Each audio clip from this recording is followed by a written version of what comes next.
Dark web users of Reddit. Was there ever a point in your use that you felt were genuinely in danger? What happened? Story 1. Not really a dark web user, but I got doxxed by a neo-Nazi group on the dark web and ended up having to use the dark web to find the websites that had my information. Department of Homeland Security and the FBI showed up on my doorstep because they were threatening to send me letter bombs and send people to abduct and rape me. It was scary shit. They all fell off the face of the earth recently, so I'm just hoping the feds got to them. Story 2. I was a casual orderer of the dark web for a while and got pretty big into it and started buying slightly bulky packages of drugs. If you knew the markets for a while, then you would know one called Alphabet was the best of the best. The Amazon of drugs and fraud would be its best description. However, it went down mysteriously one day and everyone assumed the owners just scammed everyone for their Bitcoin. Partially true, but in the background it was actually seized by the DEA. Everyone flocked to a new site called Hansa, which had some sketchy design features, but it was the next best alternative. Turns out the Dutch police took over the site and with the cooperation of multiple governments, ran a drug distribution onion site with over $1 million of transactions for around a month. They were gathering information from unsuspecting users, including me, who bought with faulty security practices. Now this is where I started freaking out. Imagine trafficking drugs through the mail and the Attorney General at the time, Jeff Sessions, makes a speech live on television that he was going to crack down and explicitly explains how fucked everyone in Hansa was because they've been gathering data for over a month. And in a big dick energy move closes the site and puts up a banner in its place saying everyone who has purchased will be prosecuted to the fullest extent of the law during his live speech. I was shitting myself for a month, as many arrests did occur, but luckily I guess I wasn't important enough and nothing happened to me. Story 3. I own a fairly rare car that had a rare error code. I looked it up on Google and there was only one other person on the car makers forum that had the same error. This guy took months and months going back and forth between car shops in the forum thread to try to get the issue fixed. Everyone in the forum was pitching in to try to help him, so I kept going through this long forum thread to try to figure out if he ever fixed it.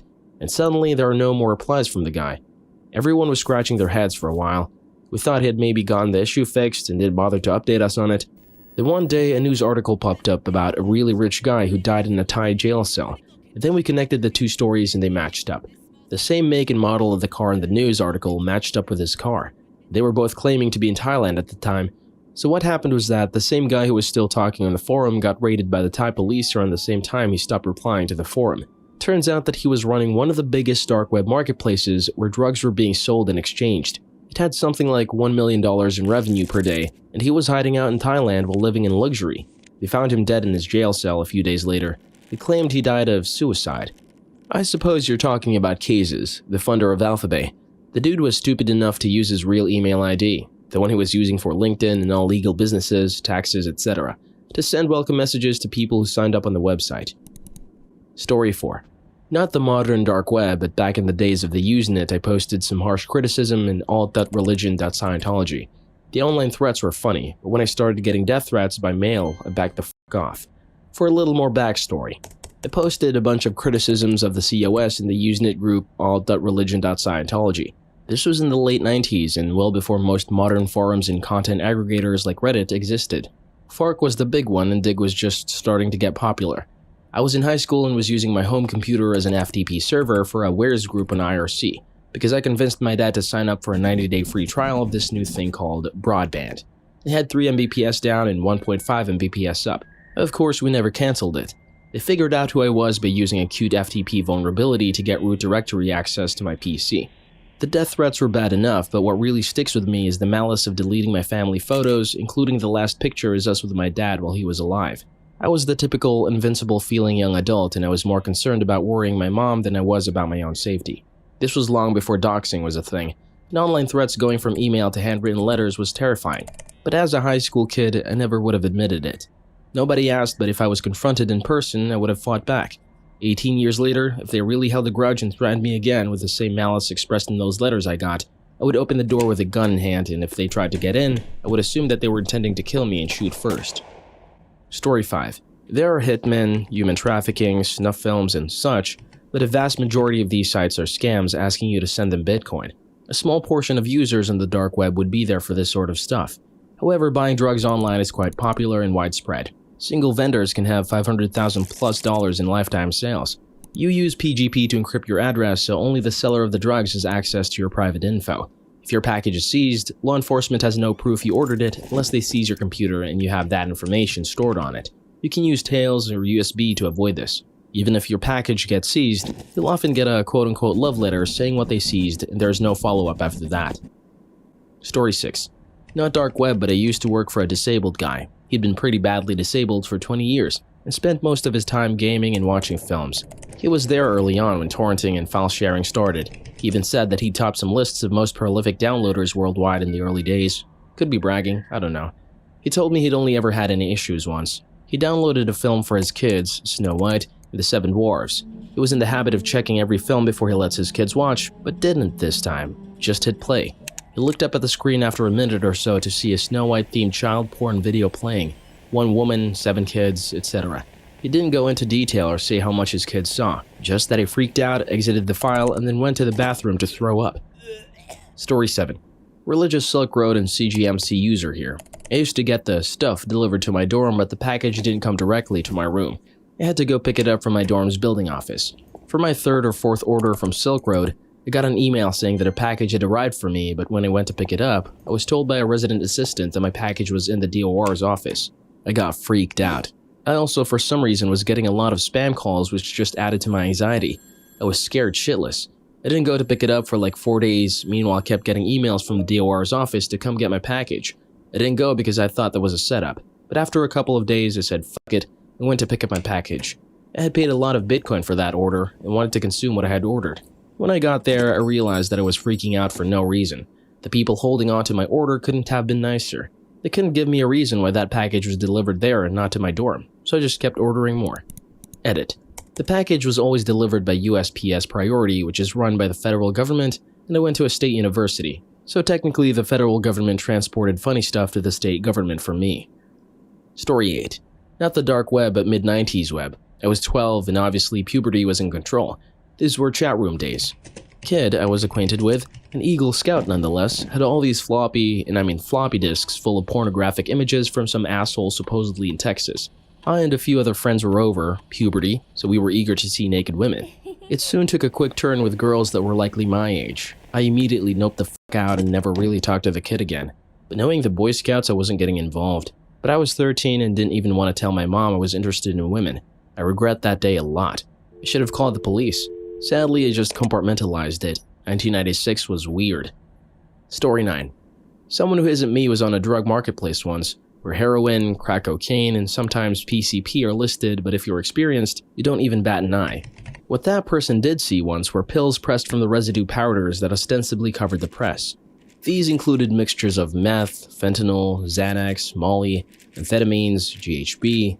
Shit is scary because you have no idea what exactly ratio the mixture will be composed of. And with heavy-hitting, high-OD potential drugs like fentanyl, everyone wouldn't be surprised if that particular listing led to multiple overdoses. Right. Definitely someone who wasn't you. Story 10. Be safe, boys and girls. Don't give out your information or communicate with others. And if you plan on purchasing anything, use a secure Linux OS like Tails, use private keys, connect to a public Wi-Fi spot, not your house, encrypt all messages, use multi-signature markets so your chances of losing your Bitcoin lessens. Escrow preferably. Never send your Bitcoins from a wallet attached to you directly to the seller. Tumble your coins first. And when the package arrives, don't open it for a few days. A friend of mine gave me all this info and told me I should help you guys out. Story 11. Everything feels government owned. I used to frequent drug sites. They would go down for weeks at a time, then pop up again and have weird prices. Sellers were different. It made the dark web feel like a labyrinth more than a ruleless wasteland. Story 12. So I had ordered many times in the dark web, but one day I decided to place a rather large order of ecstasy pills from Europe to the USA. I had a terrible feeling in my gut after the order was placed and actually had some serious food poisoning or something that night. Lol. Cut 2 weeks later, I ended up getting arrested for the pills and entered the worst time of my entire life. Story 13. I actually learned how to access the dark web by listening to National Public Radio. They had a segment where an author who was writing a book about it basically gave step-by-step instructions on how to do it. I did everything he said, and by golly, it worked. Truthfully, it was pretty underwhelming. Mostly just drugs and counterfeit items, passports, money, etc. I did find some weapons with a serial number scratched off, pistols and shotguns, but nothing that would start World War III.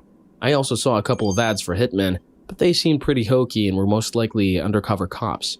I never felt in danger, but I have never gone back because there's nothing I really want from there. No government agents have kicked down my door either. Story 14. The idea that the dark web is an extremely shocking and dangerous place is largely inaccurate. It's mostly weird libertarian blogs and very sterile Amazon-type websites for drugs, complete with reviews of different vendors. Story 15. I've written a couple of books about the dark web, which means I've spent a bit of pretty much every day of the past 8 years poking around inside.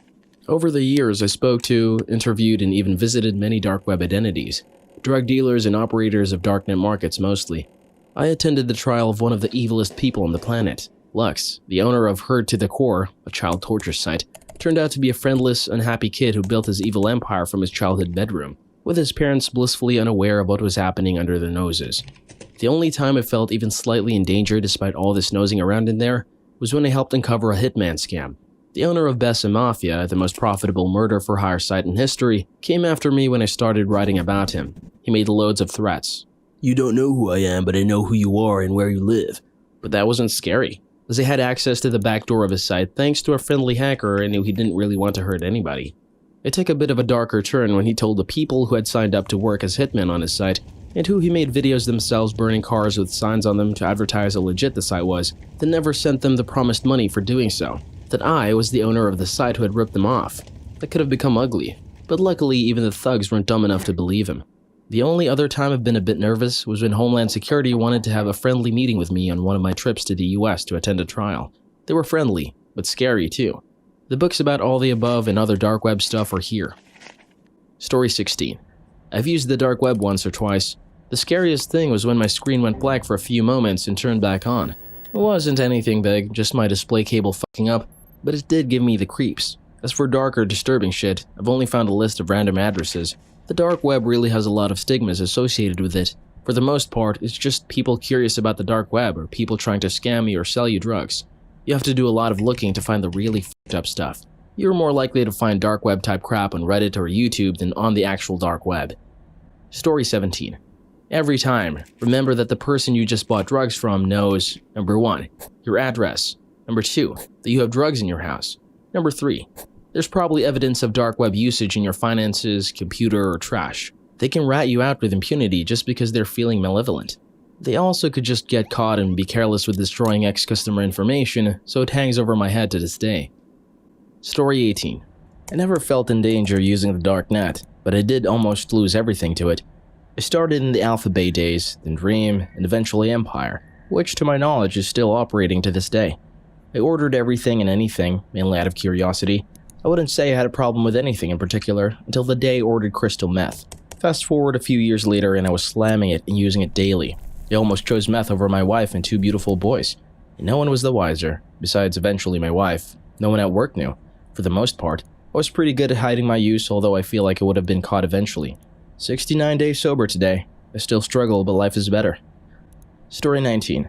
I occasionally check my spam mail folder, so I found an email with one of my passwords as the subject. It totally got my attention. On reading it, it said he was able to get into my laptop by installing malware the last time I visited a porn site, and has a few videos of me that he captured from the last 15 days, including a masturbating video.